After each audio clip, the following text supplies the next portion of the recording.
The screech of tires still echoed in my skull, a jagged memory of the moment I yanked the old man from the crosswalk, his frail body trembling against mine as the truck roared past, inches from us both. My heart pounded, not from heroics, but from the sickening realization that life could end in a blink. That was yesterday. Today my ex-wife Lila stood at my door, her eyes wide with something I couldn't name, gratitude, maybe, or something sharper, more dangerous. "I heard what you did," she said, voice soft but unsteady, like she was stepping on thin ice. "Can I come in?" I hadn't seen her in 2 years, not since the divorce papers sliced our marriage into irreparable halves. Her auburn hair was shorter now, framing her face in a way that made her look both familiar and foreign. The apartment smelled of stale coffee and regret, the air thick with the weight of her presence. I stepped aside, letting her in, my gut twisting with a mix of longing and dread. Why was she here?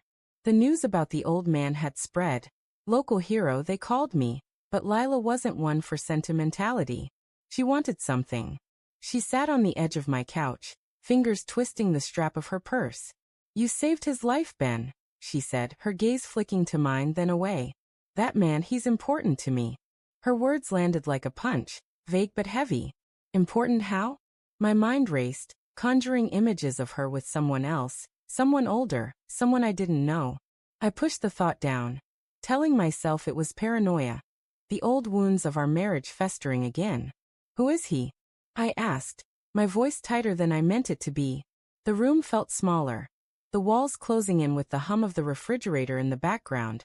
A low drone that matched the unease in my chest. Lila hesitated, her lips parting then closing, like she was weighing what to confess. "His name's Arthur," she said finally. "He's a friend. A mentor, really.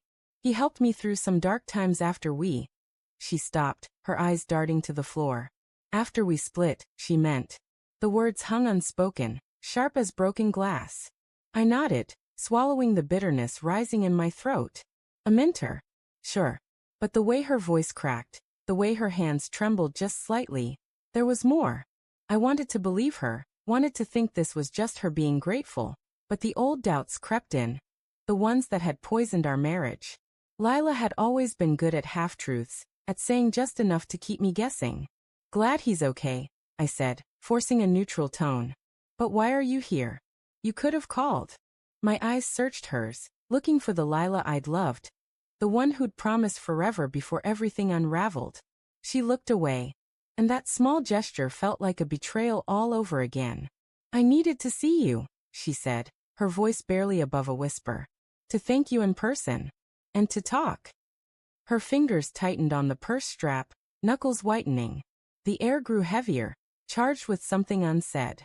I leaned against the kitchen counter, the cold edge biting into my palms, grounding me against the storm brewing inside. "Talk about what?" I pressed, my pulse quickening. The memory of our last fight flashed, her tears, my accusations, the way she'd walked out without looking back. I'd spent months replaying it, wondering if I'd been too quick to suspect, too slow to trust. Now her presence felt like a test I wasn't sure I could pass. She stood, pacing to the window, her silhouette framed against the gray city skyline. "Arthur's not just a friend," she admitted, her voice shaking. He was my therapist, Ben. After we split, I was a mess. He helped me piece myself back together." Her words were raw, but they didn't soothe the ache in my chest. A therapist? Not a lover, then. But why did it feel like she was still hiding something? I crossed my arms, trying to keep my voice steady. "So you're here because I saved your therapist's life? That's it." The question came out harsher than I intended, and she flinched, her eyes glistening with unshed tears. "No," she said, turning to face me. "I'm here because saving him made me realize how much I've lost. How much we lost." Her voice broke, and for a moment, I saw the Lila I'd fallen for, vulnerable, open, her heart laid bare. But then I remembered the late nights, the unanswered texts, the way she'd grown distant before the end. The doubts clawed at me, relentless. "What are you saying, Lila?" My voice was low, almost a growl. "You walk out, you don't look back for 2 years, and now you're here because I pulled some guy out of the street? What do you want from me?" She stepped closer, her scent, lavender and something sharper, like regret, filling the space between us. I don't know, she whispered.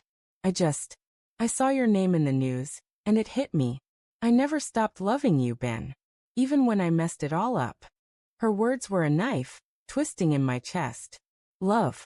She dared to say it now, after everything. I wanted to believe her, wanted to fall into the comfort of her words. But the red flags were there, subtle but glaring. The way she'd hesitated over Arthur's name. The way her eyes avoided mine when she spoke of him. My mind spun, piecing together fragments. Her late-night appointments. The way she'd always had an excuse. Had she been lying then?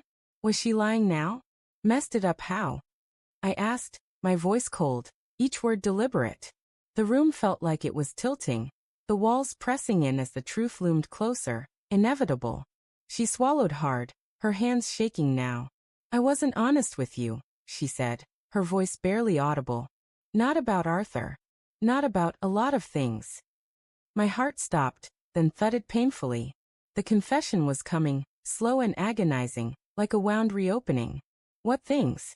I demanded, stepping closer, my breath ragged. The apartment was suffocating now, the air thick with the weight of her words.